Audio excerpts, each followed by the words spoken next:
മറ്റത്തൂർ മണ്ഡലം ദളിത് കോൺഗ്രസ് കമ്മിറ്റിയുടെ നേതൃത്വത്തിൽ മഹാത്മാ അയ്യൻകാളിയുടെ ചരമദിനം ആചരിച്ചു. കോടാലി ആൽത്തറക്കൽ നടന്ന അനുസ്മരണ സമ്മേളനം DCC general secretary TM Chandran ഉദ്ഘാടനം ചെയ്തു.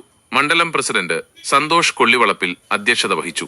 Shafi Kalluparambil, Lindo Pallipparamban, Shiny Babu, AM Biju, PC Velayudhan, Thankamani Mohanan, Lino Michael എന്നിവർ സംസാരിച്ചു. സുരേഷ് P അരിക്കാട്ട്, KK ഗോകുലൻ, നന്ദകുമാർ കോരപ്പത്ത്, ജോയ് പുരയിടം, ഷിനോജ് കോടാലി എന്നിവർ നേതൃത്വം നൽകി.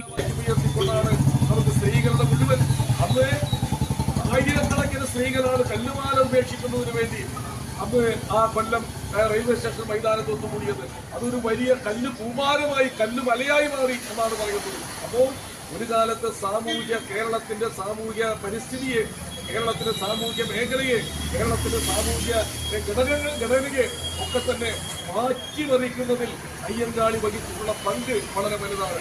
അതുപോലെ തന്നെയാണ് അദ്ദേഹം 1914 തന്നെ ഉണ്ടാക്കിയ സാധുജന പരിപാലന സംഘം.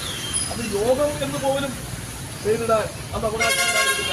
ആ കാലത്ത് ഒരു സംഘം ഉണ്ടാക്കിക്കൊണ്ട് കേരളത്തിലെ അധസ്ഥിതരെ മുഴുവൻ അവർ അംഗങ്ങളാക്കിക്കൊണ്ടുള്ള വലിയ പരിവർത്തനത്തിന്, വലിയ മുന്നേറ്റത്തിന്, വലിയ വിപ്ലവത്തിന് നേതൃത്വം കൊടുക്കുന്ന അയ്യൻകാളിയാണ്.